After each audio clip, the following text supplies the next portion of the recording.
Dieu est bon, Amen. Il est là. Alléluia.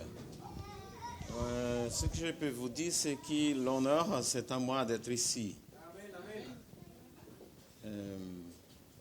Pour moi, c'est un grand plaisir, une grande joie de pouvoir être ici. C'est comme le roi David, il dit, je suis dans la joie quand ils disent, on y va à la maison du Seigneur. Donc, j'ai toujours de grandes joies d'être à la maison du Seigneur et surtout dans cette maison. Amen. Parmi nous, les frères et les sœurs. Donc, de cette fois-là, je suis passé à peu près 4 mois sans venir ici. Je suis parti le mois d'août, si je ne me trompe pas, et on est en décembre. Donc, 4 mois sans venir ici. Donc, vous manquez beaucoup. Par contre, il faut toujours savoir travailler les émotions, n'est-ce pas? Et quelqu'un m'a demandé au Brésil une fois, il m'a dit, mais tu n'es pas triste parce que ta famille est loin de toi, ils sont à 10 000 km à peu près de toi, et tu passes tellement de temps sans les voir, sans être avec. Il n'a pas parlé aussi de l'Église, qui me manque beaucoup. Mais je lui ai répondu en disant, je suis passé de la phase du temps où j'étais triste pour des choses que je n'avais pas. Aujourd'hui, je suis dans la joie avec les choses que je peux avoir. Amen. Il faut savoir vivre. Et c'est sur ça que je voudrais ce matin parler un tout petit peu. Parce que la Bible, Dieu nous n'a pas laissé la Bible pour nous châtier, pour nous faire du mal. Il y a des gens qui pensent comme ça. Il y a des gens qui vont penser que la Bible ou la parole de Dieu, elle est là pour nous punir, Amen, pour nous faire mal, pour nous châtier, etc., etc. Non, pas du tout. Dieu nous a laissé sa parole pour nous bénir. Alléluia. Et c'est pour ça que nous avons besoin de connaître la parole, et pas tout simplement de connaître cette parole, mais de méditer, de penser, de réfléchir à cette parole jour et nuit. Et surtout, la mettre en pratique. Parce qu'elle n'aura pas des effets, même si tu connais la parole de Dieu, si tu connais la Bible de A à Z, mais si tu ne la mets pas en pratique dans ta vie, elle n'aura aucun effet. Donc, il faut connaître la parole, mais surtout la mettre en pratique. Si on obéit la parole de Dieu, obéir, ça veut dire, oui, je connais et puis je vais mettre en pratique, je vais faire tel que la Bible dit, alors, ce que Dieu promet, ça viendra dans ma vie. Amen. Alléluia. Amen. Alléluia. Amen. Donc, nous avons un Dieu qui est bon. Et personne ne peut changer ça. J'ai déjà entendu pas mal de gens, des prêcheurs, des prêtres, des pasteurs et beaucoup d'autres mondes, des prophètes, des apôtres, etc., qui prêchent une parole d'un Dieu qui fait du mal. Et moi, je dis, mais ces gens-là ne connaissent pas Dieu. Vous connaissez même des phrases qui vont dire, oui, Dieu est amour, mais il est justice. Vous connaissez cette phrase, non? Dieu est amour, mais il est justice. Ça veut dire, Dieu, il va t'aimer, mais il va te châtier aussi. Mais Dieu, il est amour, il ne change pas. Dieu, il est bon, il ne change pas. Amen. Alléluia. Et Dieu nous a laissé sa parole pour nous bénir. Toutes les bénédictions de Dieu ne sont pas mauvaises. Aucune bénédiction de Dieu est mauvaise. Alléluia. Il n'y a même pas une promesse de Dieu dans la Bible qui soit mauvaise pour moi ou pour toi. Toutes les promesses qui sont faites par Dieu dans la Bible, elles sont bonnes. Tous. Amen. Alléluia. C'est écrit dans la Bible que toutes les bonnes choses descendent du ciel, il vient pour moi et pour toi. Amen. Amen. Et c'est tellement vrai que Jésus est mort pour nous donner la vie. Et la vie en abondance. Et cette vie en abondance, ce n'est pas une mauvaise vie. Alléluia. Il faut qu'on puisse faire sortir ces gens de pensée dans la tête. Il y a des gens qui pensent que la vie chrétienne, c'est la plus mauvaise vie qu'on peut vivre dans la vie. Il y a des gens qui pensent comme ça. J'ai déjà entendu pas mal de gens qui vont dire, ah oui, la vie avec Jésus, c'est difficile. Non, mon frère, ce n'est pas difficile. Au contraire, c'est facile. Alléluia. Parce que nous avons un Dieu juste, un Dieu bon, un Dieu qui prend soin de moi et de toi. Un Dieu qui ne dort pas, qui ne se couche pas, qui jour et nuit, il travaille pour moi et pour toi. Alléluia. Donc, le pasteur fondateur du ministère Verbe de la Vie au Brésil, il disait toujours, parce qu'il est déjà parti à la gloire, il disait toujours, s'il y a quelque chose de mauvais dans ta vie, ce n'est pas Dieu. Il faut ajuster ta vie avec la parole. Amen. Alléluia. Alléluia. Il faut ajuster à la façon. Et c'est exactement un peu par rapport à ça que je vais parler un tout petit peu ce matin. C'est exactement la façon de voir les choses.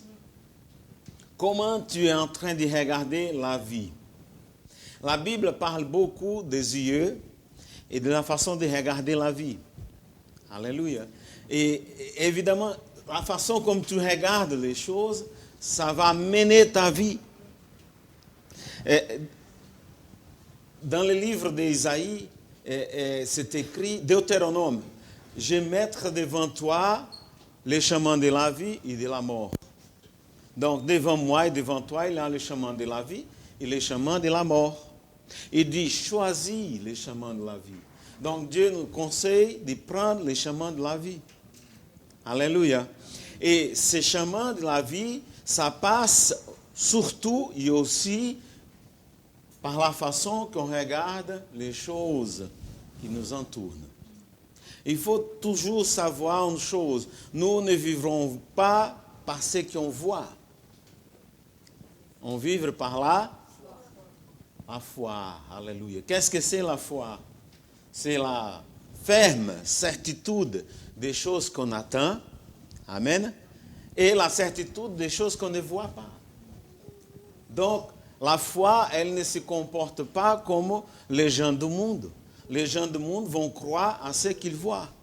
Nous, on n'est pas comme ça. Nous avons la foi. La foi n'a pas besoin de voir. On croit que cette parole est la vérité et que Dieu est tout-puissant pour accomplir sa parole. Et ce qui est écrit dans la parole viendra sur ma vie, sur ta vie. Alléluia. Et ça va changer les choses. Alléluia. Donc, regarde ce que dit la Bible par rapport aux yeux ou la façon de voir les choses. Ouvre ta Bible dans le livre de Matthieu, chapitre 6.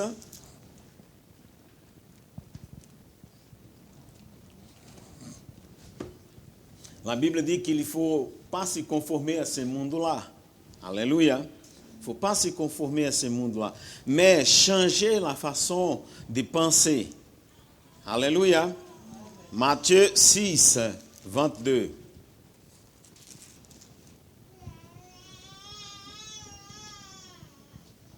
Matthieu 6, 22. Et c'est Jésus qui parle là. Amen. L'œil est la lampe du corps. Les yeux sont les lampes du corps. Alléluia. Ce que Jésus est en train de dire, c'est que c'est les yeux, mes yeux et tes yeux, qui va allumer mon corps. Ou sinon le contraire. Il allume, mais il peut aussi... Si ton œil est bon, tout ton corps sera illuminé. Alléluia. Ça nous parle beaucoup, mon frère et ma soeur. Il y a une version, la Bible en français courant, c'est écrit, les yeux sont la lampe du corps. Si tes yeux sont en bon état, tout ton corps est éclairé. Alléluia. Donc, mon corps dépend de mes yeux. Ma vie, et la vie que je suis en train de mener, elle est dépendante de mes yeux. Là, ça veut dire quoi? La façon comme je regarde les choses qui m'entourent. Alléluia. La façon comme je vois la vie. Ça va éclairer, ou sinon, obscurcir, comme on dit en français. Obscurcir. Mon corps, ma vie. Je peux vivre dans la lumière, et vivre dans la lumière est bon, n'est-ce pas? Alléluia. Ici, les gens valorisent beaucoup le soleil. Chez moi, un peu moins. Parce qu'ils ne savent pas l'importance du soleil là-bas, parce que nous avons le soleil toute l'année. Là-bas, le soleil là-bas tape fort. Donc les gens là-bas ne savent pas trop l'importance du soleil, chez moi là-bas au Brésil. Mais ici, les gens valorisent beaucoup le soleil, n'est-ce pas? Parce que le soleil n'est pas toujours présent ici, surtout pendant cette époque, l'hiver. Donc on passe 3 mois là et on demande où est le soleil, où est le soleil. On veut voir le soleil. Parce que le soleil, c'est la lumière. Le soleil, c'est la lumière. Il apporte la lumière. Il éclaircit les choses. C'est beaucoup meilleur de vivre dans la lumière que dans les ténèbres. Alléluia. Donc, pour que je puisse vivre dans la lumière, il faut voir comment je suis en train de regarder les choses. Il faut savoir qu'est-ce que mes yeux sont en train de voir. Les yeux, ils vont voir ce que tu penses. Alléluia. Amen.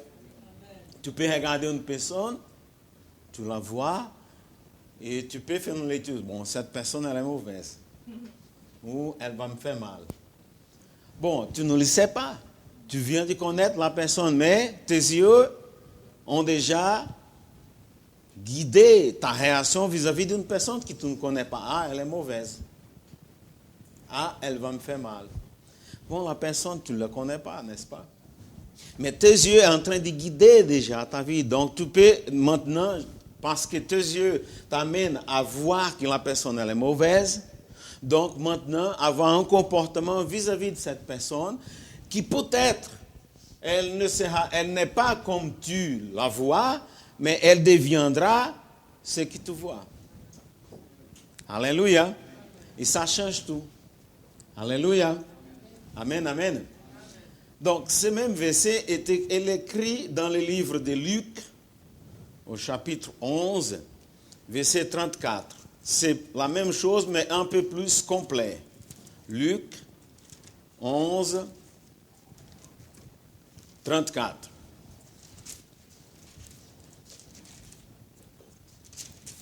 Merci, merci, pasteur. Alléluia. Dieu est bon. Alléluia. Amen. Alléluia. Il nous aime. Alléluia. Donc, Luc 11, 34. Ton œil est la lampe du corps. Lorsque ton œil est bon, tout ton corps aussi est illuminé. Mais s'il est mauvais, ton corps aussi est dans les ténèbres. Amen. Vous savez qu'il y a des gens des yeux mauvais? Alléluia. Ça existe. Dans la Bible de français courant, c'est une autre traduction, c'est écrit « Tes yeux sont la lampe de ton corps. Si tes yeux sont en bon état, tout ton corps est éclairé. Mais si tes yeux sont mauvais, alors ton corps est dans l'obscurité. » Alléluia.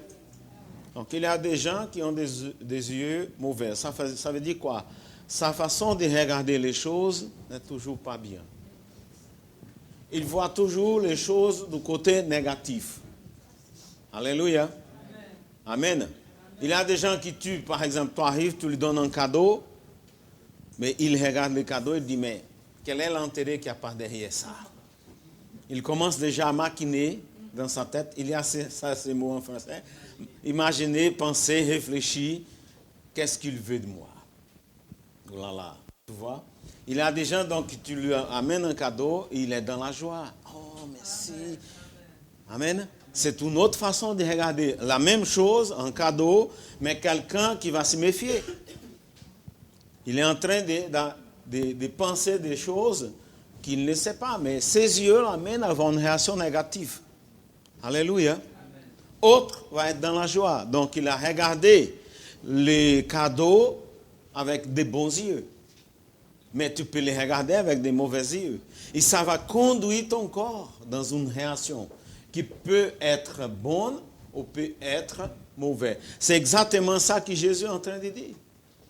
Les yeux sont la lampe du corps. Les yeux, s'ils sont bons, il va t'amener ton corps à la lumière.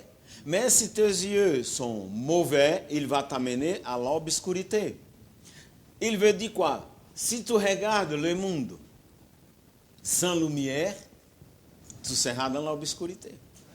Si tu regardes le monde avec des yeux qui sont mauvais, en regardant toujours le côté négatif des choses, ton corps, ta vie elle-même, sera dans la négativité. Alléluia. Alléluia.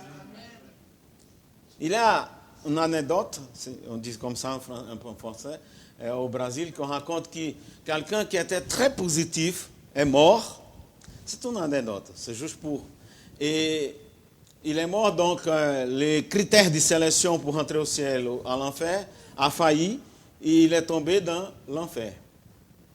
Il faudrait à lui d'aller au ciel. C'est un homme tellement bon qui vivrait dans la foi, etc. Mais il y a eu une faille. Au moment d'y rentrer, il a pris les portons de l'enfer. Une semaine après, les malins appellent Dieu et disent, mais c'est quoi ça? Vous avez amené un terroriste chez moi? Parce que cet homme, depuis qu'il est arrivé, l'enfer commence à changer, il est toujours positif. Les gens commencent à penser positif ici. Je ne veux pas de lui ici, dehors. Amen. Amen. Voilà, c'est comme ça qu'on doit vivre. Alléluia. Parce que la vie, mon frère et ma soeur, les choses qui vont nous entourer, je ne sais pas si tu vois l'émission, et moi, ça me parle beaucoup, parce que, par exemple, quand j'étais devant l'entreprise de mon papa, je suis passé 10 ans en train d'être un administrateur de cette entreprise pendant 10 ans. Du moment où je suis arrivé, au moment que je suis sorti, ne se parlait que de crise. Crise. Et je me disais dans ma tête, à cette époque, je n'avais pas beaucoup la connaissance de la parole de Dieu. Mais quelle crise c'est celle-là? On ne sort pas de cette crise. Quelle crise énorme! Alors, depuis le moment que je connais la parole de Dieu, c'est que je sais que le monde est dans la crise. Depuis le moment que l'homme est tombé dans le péché. Amen. Le monde est dans la crise. Mais nous, qui avons la foi, on n'est pas dans la crise. On est en Christ. Alléluia. Même s'il existe la crise devant nous, ou la crise qui est à notre tour, mais nous, on regarde les choses comment? Alléluia. Avec des yeux de vainqueur. Alléluia. S'il faut passer par ça, je vais passer. Mais je vais passer. La victoire m'appartient. Amen. Alléluia. Amen. Regardez comment les choses changent. Amen. Quelqu'un dit qu'un bon vendeur, celui qui est bon vendeur, celui qui vend les choses. Et ici, il y a peu en France, mais au Brésil, il y a beaucoup de gens qui vont passer de maison en maison pour vendre quelque chose. Je pense qu'en Afrique, il doit en avoir beaucoup aussi, non? Amen. Des gens qui tapent les portes, tu ouvres et disent, mais achète ça, tout. Il est en train de vendre quelque chose. Ici, il n'y en a pas beaucoup. Mais là-bas, au Brésil, il y a beaucoup. Et en France, en Afrique, je crois qu'il doit en avoir beaucoup aussi. Alors, ils disent qu'un bon vendeur, c'est celui, normalement, ils savent, les bons vendeurs, qu'il faut taper au moins 10 portes pour vendre une fois. Les mauvais vendeurs, ils tapent une porte, la personne dit non, je n'ai pas de temps, tout. Puis il dit, oh, mais un non, après un autre non, tout. Et puis il commence à rentrer dans la négativité. Il dit, oh. Mais les bons vendeurs, quand ils tapent une porte et la personne dit non, il dit, il ne me manque que 9 maintenant. Amen. Il voit les choses différemment. Une fois, l'Esprit Saint m'a parlé très fort par rapport à ça. Alors, j'ai acheté de l'eau. Au Brésil, on achète des bouteilles de l'eau à 25 litres. Ici, il n'y en a pas beaucoup en France. Bon, les entreprises ont des bouteilles comme ça. Voilà, là-bas au Brésil, presque tout le monde ont des bouteilles comme ça dans la maison, 25 litres. On achète, on met devant et on va boire dans les trucs. Alors, j'ai acheté pendant beaucoup de temps cette bouteille en disant à 5 €. Et un bon jour, je vais en train de rentrer au supermarché, je regarde de mon côté droit, il y avait des bouteilles de l'eau que j'achetais à 3 €. Et là, j'ai dit, oulala, comme j'étais bête, moi. Je suis passé toute ma vie en train d'acheter des bouteilles à 5 €, et là, je vois 3 € et j'étais en train de râler contre moi-même. Et le Saint-Esprit m'a parlé, mais pourquoi tu n'es pas content? Parce que tu as découvert maintenant de l'eau moins chère. À la place d'être content, j'étais triste. J'ai râlé contre moi-même. Est-ce que vous avez déjà vu des gens au supermarché? Je pense que les gens au supermarché, au moment qu'ils arrivent et qu'ils vont payer à la caisse, normalement, tu ne vois pas beaucoup de monde en train de sourire. Hein? Et au Brésil, surtout, il y a beaucoup de monde qui sont en train de râler. Mais c'est cher. Chaque fois qu'ils j'achète, oh là là, ils devaient être contents. N'est-ce pas? Parce qu'il y a la possibilité d'acheter. Alléluia, Seigneur, merci. J'ai pu acheter. Alléluia. Tu vois, tout ça, c'est la différence entre voir les choses. La façon de voir peut te conduire au chemin de la vie, au chemin de la mort. C'est pour ça qu'il y a tellement de gens qui sont vraiment malades. Tu peux faire n'importe quoi. Tu peux les mettre n'importe où. Ils vont être tristes quand même. Parce que la façon de voir, c'est toujours négatif. Ils ne voient que le côté mauvais. Par exemple, une fois, mais cette fois-là, Dieu a parlé à travers moi. J'attendais Philippe, mon fils, là-bas au Brésil. Il avait 15 ans à peu près, à cette époque. Et je lui avais dit, arrive à telle heure. Donc, j'étais avec un collègue. Et en disant que je lui ai dit, arrive à 10 heures du matin. Or, c'était déjà 10h30, il n'arrivait pas. Et le mec qui était à mon côté, vous savez, il y a beaucoup de fois dans ta vie qu'il y aura des gens à ton côté pour t'amener à la mort. Amen. Pour essayer de voler toi ta joie. Pour essayer de voler toi la vie elle-même. Amen. Beaucoup de fois, ils sont utilisés par les malins, ils ne savent même pas. Ils sont des, comment on peut dire ça, sont des émissaires du malin.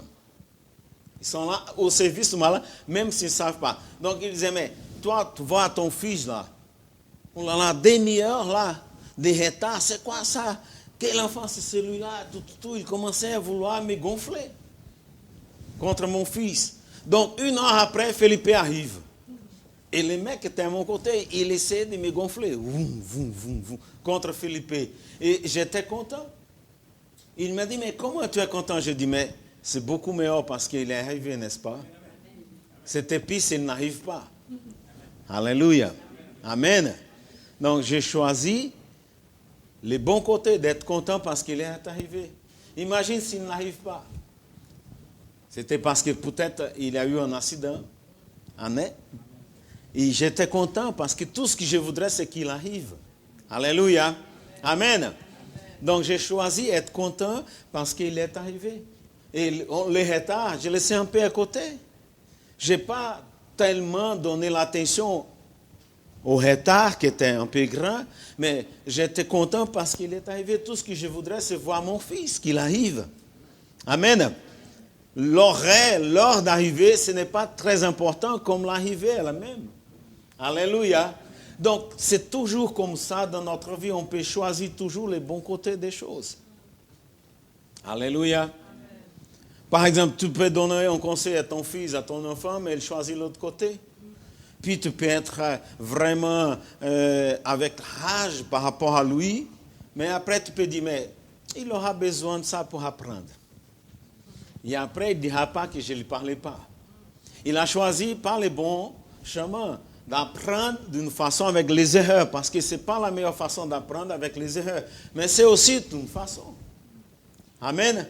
Plus tard, il va apprendre. Après, il va me dire, mais papa m'avait parlé, maman m'avait dit. Alléluia. Amen. Donc, il y a toujours les bons côtés de regarder les choses de la vie. Il y a aussi toujours les mauvais côtés.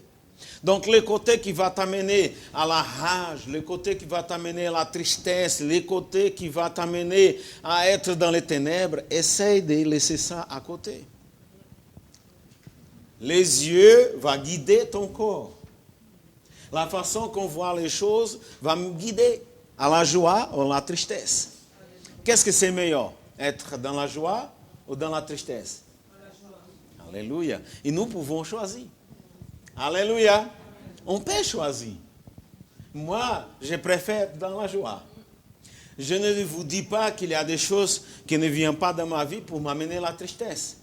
Mais après, je regarde moi-même et je dis, mais qu'est-ce que je vais gagner en train d'être triste? Je disais toujours à mon papa, il chauffait la tête quand il n'avait pas d'argent. Il était entrepreneur, donc évidemment, un entrepreneur a besoin d'argent pour payer les factures, pour payer les salariés, etc., etc. Et quand il n'avait pas de l'argent, il était avec la tête chauffée. Je disais, mais papa, pourquoi vous chauffez la tête? Mon fils, je n'ai pas d'argent. J'ai dit, mais ça ne vaut rien du tout. Il dit, mais comment? J'ai dit, mais quand tu chauffes la tête là, tu chauffes la tête, est-ce que l'argent arrive? Il dit non. Je dis non, pas besoin de chauffer. Si on chauffait la tête et l'argent arrivait, là c'est bon, on chauffe la tête et l'argent arrive. Amen. Donc, si tu chauffes la tête dans ta maison, est-ce que ta tête chaude va payer les factures? Non, pourquoi tu vas chauffer là? Hein? Ça vaut rien. Ça va donner mal à la tête. Ça va couper ta joie. Ça va couper les idées pour que tu puisses vraiment trouver l'argent pour payer les factures. Ça va t'amener en bas, ça va t'amener malade. Après, tu n'auras pas l'argent pour payer. Après, ta tension va augmenter. Après, tu seras à l'hôpital. C'est encore pire. Alléluia. N'est-ce pas comme ça? Donc, il faut voir la vie différemment. Alléluia. Moi, j'ai enseigné ça un soir au Brésil. Et elle avait une entreprise, et elle avait beaucoup de dettes. Alors, les gens qui venaient pour demander l'argent à elle, avant, elle avait une tête serrée comme ça. Maintenant, elle avait les sourires. Et les mecs disaient, mais maintenant, vous êtes cynique comme ça? Cynique. Ce mot en français? Le cynisme. Maintenant, vous souriez de moi. Vous me devez de l'argent, et puis maintenant vous souriez comme ça. Elle dit non, mais je souris, ça, vous savez pourquoi, monsieur? Parce que je suis certain que je vais vous payer. Il dit, mais comment? Je ne sais pas. Mais je vais payer, j'ai un Dieu des miracles. Ce Dieu-là va m'honorer, et je vais vous payer, monsieur. Mais quand est-ce que vous voulez? Quand est-ce que vous allez payer? Je ne sais pas, monsieur, mais je suis certain, je vais vous payer. Cette madame a payé toutes ses dettes. Amen. Mais quand elle a pris les bons chemins, la façon de regarder différemment les choses ont changé, mon frère. Parce que ce n'est pas avec négativisme qu'on va toucher Dieu. Amen. Ce n'est pas en train de penser mauvais, penser négative, parce qu'il y a des gens, vous savez, quand on est petit, normalement, les petits enfants, ils apprennent comme celui-là, à avoir l'attention de papa et maman quand ils pleurent. Il veut quelque chose, il ne sait pas parler. Moi, je connais déjà. J'ai 4 enfants, donc je connais quand ils font le chantage. Ça, c'est du chantage émotionnel. Les mamans connaissent aussi, n'est-ce pas? Tous les mamans connaissent. Ce n'est pas un vrai pleur, c'est le chantage émotionnel. Et maman vient, papa vient. Qu'est-ce que mon fils veut? Alors, on grandit et on veut faire la même chose avec Dieu. On regarde différemment les choses, on regarde négativement. Et puis, on fait une tête comme ça. C'est comme si on était en train de pleurer pour que Dieu vienne pour nous bénir.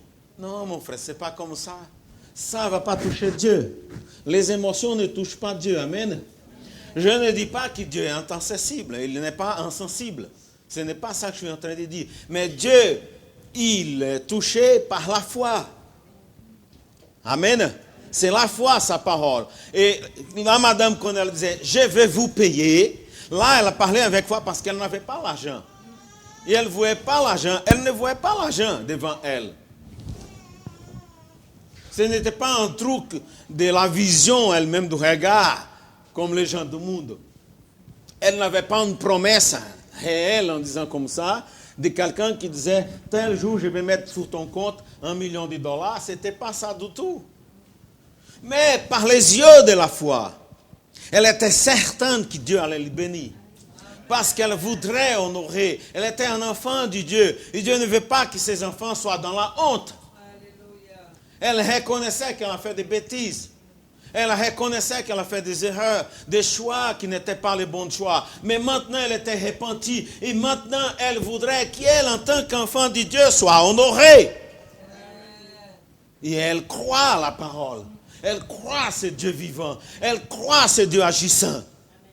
Et par les yeux de la foi, elle commence à voir les souris. Parce qu'elle savait que ce Dieu-là n'allait pas commettre des fautes vis-à-vis d'elle, vis-à-vis de sa foi. Et elle pouvait dire maintenant, Monsieur, je vais vous payer. Alléluia. Amen. Alléluia. Amen. Alléluia. C'est ce genre de regard que Dieu veut qu'on aille. Si tu es malade, les médecins arrivent et disent, tu es malade. Évidemment, les médecins ont étudié. Ils ont étudié. Ils ont la compétence. Mais il y a beaucoup de médecins qui veulent être Dieu. Et ça, je ne suis pas d'accord. Moi, je suis médecin vétérinaire. Je vous dis, un vétérinaire étudie plus que les médecins humains. Hein. Ah oui. Nous, on étudie beaucoup plus. J'étais en train de parler avec ma fille là.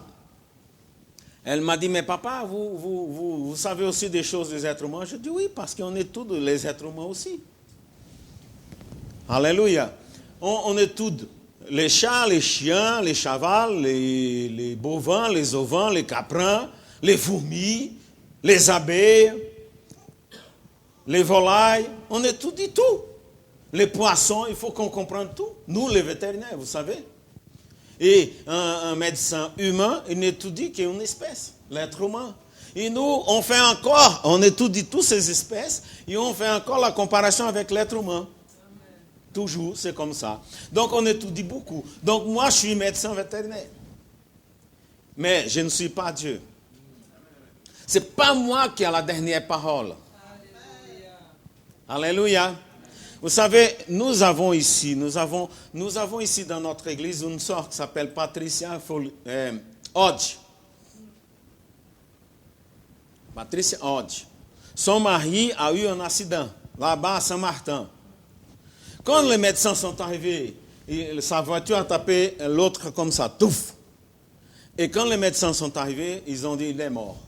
Or, sa tête était écrasée. Les côtes là étaient aussi cassées. Il y a des côtes qui ont perforé les poumons.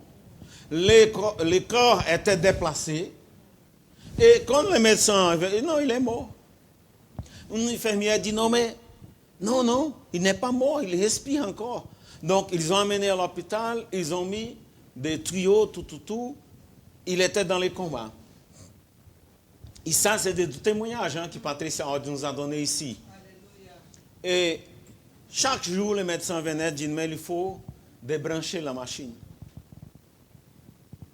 Il faut la couper parce que là, c'est fini. Ça veut dire, les médecins sont Dieu. C'est fini. Et elle disait, non, je n'autorise pas. Mon Dieu m'a dit. Parce que, vous savez, elle donnait les témoignages qui par téléphone, en parlant avec des sœurs, il y avait des sœurs qui avaient déjà prophétisé ce qui allait arriver avec son mari. Qui disaient, ça va arriver, mais lui, il va s'en sortir.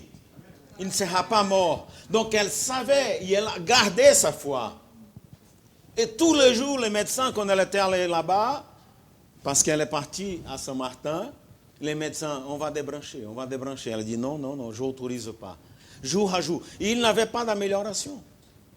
Il disait, mais madame, il est en train de souffrir là, madame. Et puis, qu'est-ce qu'on va faire? Il faut débrancher. Une pression énorme. Et elle disait, non. Jusqu'au jour tout ça, cette pression a commencé à affaiblir un peu sa foi. Et un jour, le médecin dit, mais madame, voilà, vous exagérez déjà. Il faut débrancher la machine là. Elle dit, monsieur, j'ai un Dieu vivant. J'ai la foi en moi. Je sais que mon mari ne va pas mourir. Il dit, mais, qu'est-ce que vous voyez là? Là, vous, qu'est-ce que vous voyez là? Votre mari n'a pas de vie. Il est maintenu par la machine. Si on débranche, c'est fini. Il faut débrancher. Elle dit, non, je n'autorise pas. On va faire un défi, monsieur. Jusqu'à demain. Demain, s'il n'a pas un signe, j'autorise que ça soit débranché. Elle dit qu'en arrivant le lendemain matin, à l'hôpital, l'infirmier et les médecins avaient déjà un grand sourire. Et ils ont dit, mais il y a une nette amélioration. Votre mari a ouvert les yeux. Alléluia. Ce jour même, il est sorti du coma. Et lui, il est venu dans notre église. Lui-même, il a donné le témoignage. Pour les médecins, ce monsieur était mort. Je ne dis pas que les médecins étaient trompés, mais ce que je suis en train de dire là, c'est que les médecins ne sont pas Dieu. Amen. Amen. Ne laisse jamais qu'un médecin soit Dieu dans ta vie. Alléluia. Amen. Dieu est Dieu. Et c'est lui qui fait les miracles. Je pouvais passer tout cet après-midi en train de vous donner des témoignages de miracles et des miracles et des miracles que les médecins ne peuvent pas expliquer. Et que ça ne vient que de Dieu. Alléluia. Donc, si les médecins donnent un avis par rapport à ta santé, ta vie elle-même, vous savez, semaine passée, j'étais avec un homme à Paris, en Suisse. Il y a déjà 84 ans. Il avait l'âge de 51, 56 ans. Quand le médecin dit, vous avez un cancer, et vous n'avez que 3 mois de vie. Il y a 84 maintenant. Alléluia. Amen. Alléluia. Amen. Donc, si les médecins disent quelque chose par rapport à ta santé, il ne faut pas dire, monsieur, vous êtes en train de dire un mensonge. Ce n'est pas éduqué, ce n'est pas non plus intelligent de dire ça. Amen. Mais vous n'avez pas besoin de dire lui que vous croyez à Dieu. Mais vous avez besoin de montrer à Dieu que vous croyez à lui. Amen. Et ça va changer les choses, mon frère. Alléluia. Amen. Donc, la façon de regarder. Si tu regardes, parce qu'un médecin a donné un avis, un médecin dit non, c'est fini pour toi, toi qui as un jour de vie, etc. Si tu crois ça, mon frère, évidemment, certainement, tu vas mourir dans un jour seulement. Hein? Alléluia. Mais si tu crois à la parole, mon frère, tu peux comme ça faire que la parole, elle arrive chez toi vraiment. Et l'action de Dieu change ta vie. Amen. Alléluia. Ici, dans notre église, chacun de nous, on pouvait donner des témoignages de miracles. N'est-ce pas? Moi-même, si je suis là, c'est parce que Dieu m'a guéri. Les jours que j'étais en train de mourir dans un infarctus. Alléluia. Johan est un miracle. Johan est un miracle. Alléluia. Johan est un miracle. Moi, j'ai accompagné cette histoire avec ma soeur Nathalie. Hein?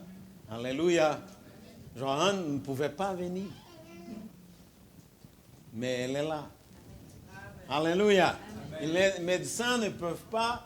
Et les médecins ont dit à Nathalie, bon, fini, hein. Il faut stopper là cette histoire. Vous ne pouvez plus avoir d'enfants, n'est-ce pas, Nathalie? Et Nathalie est venue à moi, elle m'a dit, mais pasteur, c'est déjà, elle a eu, je pense, 4 avortements. 4 avant.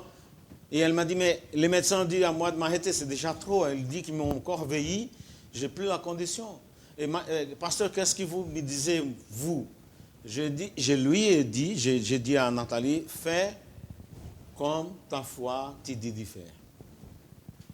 Alléluia. Amen. Et elle a cru, et c'est pour ça que Johan est là. Alléluia. Alléluia. Amen. Mon frère et ma soeur, c'est toujours comme ça. La façon de regarder les choses, ça va changer ta vie. Si tes yeux sont mauvais, tu vas vivre une vie mauvaise. Si tes yeux sont bons, tu auras une bonne vie. Alléluia. Et quelle est la façon meilleure de voir la vie? À travers la foi. Vivre par la foi. Alléluia. Combien de fois j'ai déjà prêché ça dans notre église ici, partout où je vais?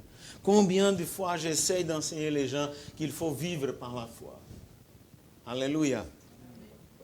Quelquefois, mon frère, la foi, elle n'a pas d'explication. La foi, c'est une ferme assurance, ce n'est pas un sentiment. Il faut savoir ça. Il y a des gens qui pensent que la foi, c'est un sentiment.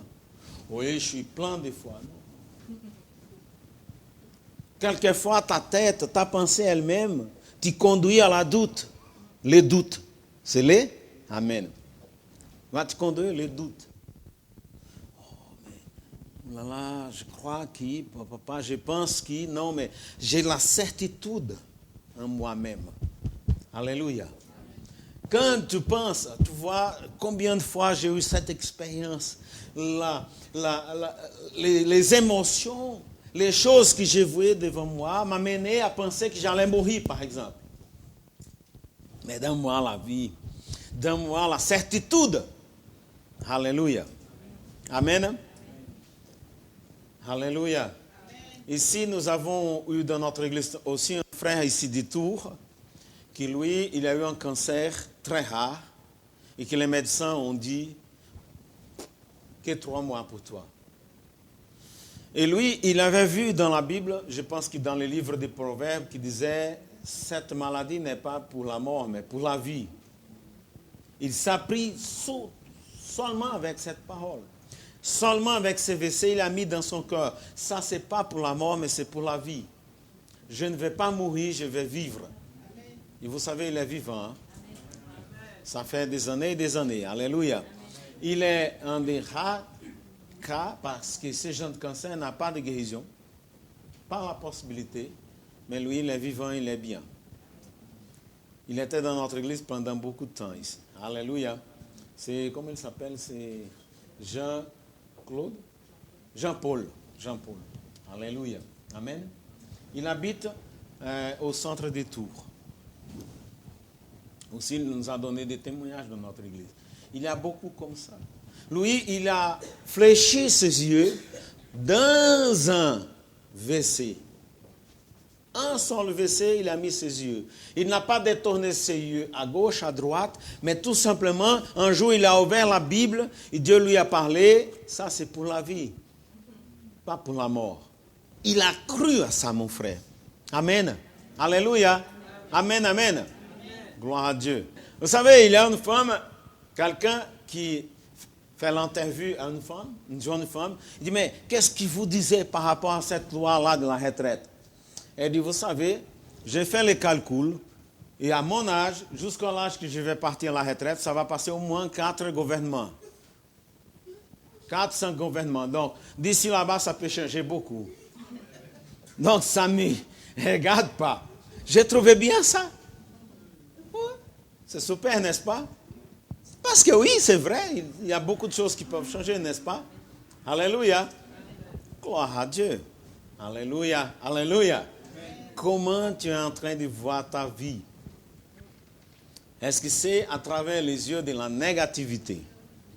Ou est-ce que c'est avec les yeux de la foi? C'est à toi de choisir, c'est à moi de choisir. Je te dis, ça va te faire beaucoup meilleur si tu vois la vie à travers la parole de Dieu. Alléluia. Amen. Si quelqu'un dit à toi que tu ne peux pas, que tu es incompétent, qu'est-ce que la Bible dit? Tout est possible à celui qui... Est-ce que tu crois à ça? Alléluia. Amen. Alléluia. Amen. Vous savez que c'était impossible à l'homme d'aller à la lune? Mais ils ont été allés là-bas. Bon, il y a des gens qui ne croient pas. Hein. Il y a des gens qui disent non, ils ne sont pas allés. Mais moi, je crois qu'ils sont allés. Amen. Alléluia. Mais c'était impossible à l'homme d'aller à la lune. Mais quelqu'un a cru un jour. Alléluia. Amen. Quelqu'un a eu cette foi. Alléluia. Les choses impossibles elles existent pour devenir possibles. Alléluia. Qu'est-ce que c'est impossible pour toi? Est-ce que tu vas regarder cette impossibilité vraiment comme une impossibilité et après être triste et se considérer important? Ou si tu vas la regarder à travers les yeux de la foi et dire tout est possible à celui qui croit. Moi je vais et ça va exister dans ma vie. Moi, je vais arriver dans cette entreprise. Moi, je vais ouvrir mon entreprise. Moi, j'aurai de l'argent et beaucoup pour bénir l'église, pour bénir les gens de Dieu, pour bénir l'œuvre de Dieu. Amen. Alléluia. Amen. Alléluia. Amen. Alléluia. Amen. Mais non, on donne des excuses. Oh non, mais je viens de l'Afrique. Oh non, mais je viens du Brésil. Mais je n'ai pas beaucoup de lecture. Je n'ai pas trop étudié. Oh là là. Ça, c'est des excuses, mon frère et ma soeur. Alléluia. Amen. Dieu veut t'utiliser toi-même et moi-même pour confondre l'effort. Alléluia. Amen. Il suffit de voir les choses telles qu'elles sont, de regarder la vie telle qu'elle est à travers les yeux de la foi. Et les choses vont changer. Alléluia. Amen. Est-ce que tu crois? Amen. Amen. Nous sommes le peuple de la foi. Alléluia. Amen. Gloire à Dieu. Il y a beaucoup de versets dans la Bible qui après tu peux méditer par rapport. Tu vas voir, il y a beaucoup de versets qui parlent des yeux, ils parlent du regard et des voir. Beaucoup, beaucoup même. La Bible nous appelle beaucoup à tout ça. Mais le message, il est résumé dans ce verset que Jésus dit, si tes yeux sont bons, ton corps sera bon. Mais si tes yeux sont mauvais, ton corps sera mauvais. Ça veut dire, tu auras la santé quand tu regardes bien les choses. La santé dépend aussi de la façon comme on regarde les choses. Vous savez, Pasteur Bod, il prêchait toujours, il disait que l'inquiétude, la préoccupation, c'est aussi un péché. Les gens n'aimaient pas trop quand il prêchait ça, hein? Mais il avait raison. La préoccupation, l'inquiétude, c'est un péché. Parce que moi, j'ai médité beaucoup par rapport à ça, et je sais que Pasteur Bod, il avait raison. Parce que l'inquiétude, la préoccupation, ça ne fait pas de bien à nous, n'est-ce pas? Ou ça te fait du bien à toi? Comme je dis, chauffer la tête. Quand on se préoccupe, on va chauffer la tête. Est-ce que ça fait du bien? Non, ça fait du mal. Donc, si ça fait du mal, on est dehors du commandement de Jésus. Aimer ton prochain comme toi.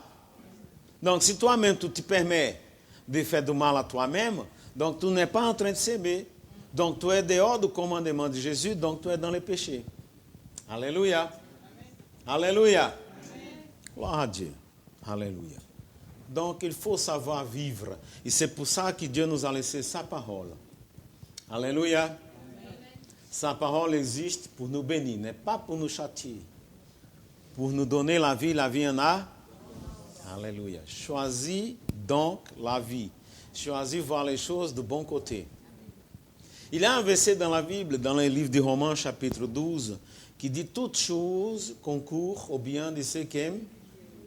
Il y a des choses dans ma vie qui se passent que je n'aime pas trop, quelquefois, mais je dis, mais ça concourt pour mon bien. Alléluia. Beaucoup de fois, quelquefois, personne ici aime perdre, par exemple, un billet de 100 euros. Est-ce qu'il y a quelqu'un ici qui aime perdre un billet de 100 euros? Tu as mis dans ta poche 100 euros, 100. 50 plus 50. Le bleu là, c'est bleu, n'est-ce pas, le billet? Hein? Non, 100. Il est bleu, non? 100. 100 euros. Vert, il est vert. Ah, il est vert. Donc un billet vert comme ça. Tu mets dans ta poche, puis tu cherches, il n'est plus là. Oh là là.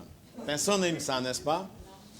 Même quand ça m'arrive, je dis, bon, évidemment, ce n'était pas bon pour moi perdre 100 euros, mais quelqu'un était béni quand même. Et ça concourt pour me bien. Amen. Donc, je change la pensée. Je ne vais pas souffrir, être triste parce que j'ai perdu 100 euros. Je sais que mon Dieu va me donner plus. Alléluia. Et je m'attache au verset qui dit toutes choses concourent au bien de ces toutes choses. Alléluia. Peut-être avec 100 euros, j'allais acheter, par exemple, j'allais dans un restaurant, hein, faire un bon dîner, un bon repas, mais ces repas étaient contaminés, j'allais être malade. Donc, sans 100 euros, je ne vais pas prendre. Donc, Dieu a évité. Je tombe malade. Alléluia. Amen. N'est-ce pas? Amen. Voilà. Peut-être j'allais acheter quelque chose aussi qui allait me faire du mal. Beaucoup sucré, je ne sais pas quoi. N'est-ce pas? Et maintenant, je n'ai plus. Il a disparu, je ne sais pas comment. C'est pas bon, mais ça va concourir à mon bien. Pourquoi je pense comme ça? Parce que c'est écrit. Pourquoi Romains 12 dit que toutes choses concourent au bien de ceux qui aiment? Moi, j'aime Dieu. Je ne sais pas toi, mais moi, j'aime Dieu. Et ça, j'ai la certitude. J'aime Dieu. J'aime mon Dieu. Donc, si je l'aime, toute chose concourt pour moi. C'est fait. Je vois la vie comme ça. Alléluia. Amen, amen. Et toi, comment est-ce que tu es en train de voir ta vie? En tout cas, d'aujourd'hui jusqu'au jour que tu vas partir au ciel, il faut commencer à voir la vie selon la parole de Dieu. Il n'y a aucune promesse dans la parole de Dieu qui soit mauvaise pour toi. Amen. N'accepte pas des choses mauvaises dans ta vie. N'accepte pas de paroles négatives par rapport à toi. Alléluia. Alléluia. Ça attache toujours toi à la parole. Vivre par la foi. Et cette foi va toucher le corps de Dieu et Dieu va agir dans ta vie et les choses vont changer dans ta vie. Nous sommes la lumière d'où? Et est-ce que la lumière existe pour être effacée? Pour être dans les ténèbres? Non, au contraire. Si la lampe, si la lumière est allumée, elle va éclairer. Alléluia. Nous sommes la lumière d'où? C'est pour éclairer. Donc, si les gens du monde qui ne vivent pas dans la lumière nous regardent et nous voient dans les ténèbres, triste, toujours triste, avec la tête en bas comme ça, négatif, rien va marcher dans ma vie, ouh là là, je suis lourd là, ou non, non, est-ce que les gens veulent ces gens de vie pour eux? Pourquoi les gens prennent la drogue? Pourquoi les gens prennent l'alcool? Pourquoi les gens prennent la cigarette? Parce que ces gens de substances-là, ils vont donner une joie. N'est-ce pas? Pourquoi les gens mangent trop? Parce que manger aussi donne une joie. Amen. Pourquoi les gens vont tomber dans la prostitution? Pourquoi les gens volent tellement de l'argent? Parce que quelquefois, ces genre de choses donnent une sensation de bien-être. Les gens, donc, ce qu'ils volent dans sa vie, ce n'est pas l'alcool, ce n'est pas la cigarette, ce n'est pas la drogue, ce n'est pas manger trop, ce n'est pas, évidemment, avoir trop d'argent. Ce qu'ils cherchent, c'est le bien-être. Tout le monde veut le bien-être. Et le bien-être, il existe déjà pour moi et pour toi. Moi, je dis toujours, le paradis, il est là. Dieu n'a pas enlevé le paradis de la terre. Le paradis, il existe. C'est Adam qui est sorti. Mais nous, on peut rentrer, on peut revenir au paradis. Et où est-ce qu'il se trouve, ce paradis? En Christ Jésus. Amen. Alléluia. En avoir une vie par la foi. Quand on vit cette vie par la foi, on est dans le paradis, mon frère, ma soeur. Parce qu'aucune chose peut enlever la certitude de ce qui est à la foi. La ferme assurance, la certitude, c'est ça la foi. Il faut qu'on puisse prendre du temps vraiment pour méditer, pour s'attacher à la parole. Tu n'as pas besoin de connaître toute la Bible. Mais ce que tu connais, fait que ça soit la foi dans toi. Attache-toi au moins à un verset. Un seul verset dans ta vie va changer toute ta vie. Fais que ce verset soit dans toi, que personne ne puisse enlever ça dans toi. Cette certitude. Oui, je sais que mon Dieu, il est bon. Je sais que mon papa, il ne me laisse pas seul. Je sais que mon papa sera avec moi. Je sais que mon papa, il va me donner les meilleures choses de la terre. Alléluia, gloire à Dieu. Oh, alléluia. Dieu est beau. Amen. Alléluia. Amen. Je pouvais prêcher toute la journée. Alléluia. Parce que ça chauffe. Alléluia. Oh, alléluia. Seigneur, nous voulons te dire merci, papa, pour ta parole. Ta parole est la vérité, Seigneur. Je t'aime tellement, Seigneur. Je te remercie parce que tu m'as donné la possibilité, me donne la possibilité d'être là. Parmi les frères et les sœurs, Seigneur, et dans l'église, parole de Dieu, notre église, que c'est toi-même qui as conçu, c'est toi qui l'as créé et c'est toi qui la soutiens, papa. Merci, merci, merci pour la vie du pasteur Jonathan, la vie du pasteur Freddy, la vie, papa, de les frères et les sœurs qui sont là et qui se nourrissent de ta parole jour et nuit, Seigneur. Merci encore une autre fois, papa. car tu nous as parlé ce matin et tu vas encore nous parler, Seigneur. Merci car nous avons choisi de regarder la vie à travers tes yeux, Seigneur, à travers la foi. Et Seigneur, n'a pas d'autre vie meilleure que celle-là. Merci, Papa, parce que tu es en train de nous soutenir, Papa. Tu es en train de nous bénir, Seigneur. Et c'est toi qui nous donnes la joie, Papa. C'est toi qui nous donnes la vie. C'est toi qui nous donnes tout ce que nous avons besoin pour vivre et vivre bien. Gloire à toi. Alléluia, alléluia, alléluia, alléluia, alléluia. Merci, Seigneur. Soyez chaque fois plus bénis au nom de Jésus. Amen. Alléluia.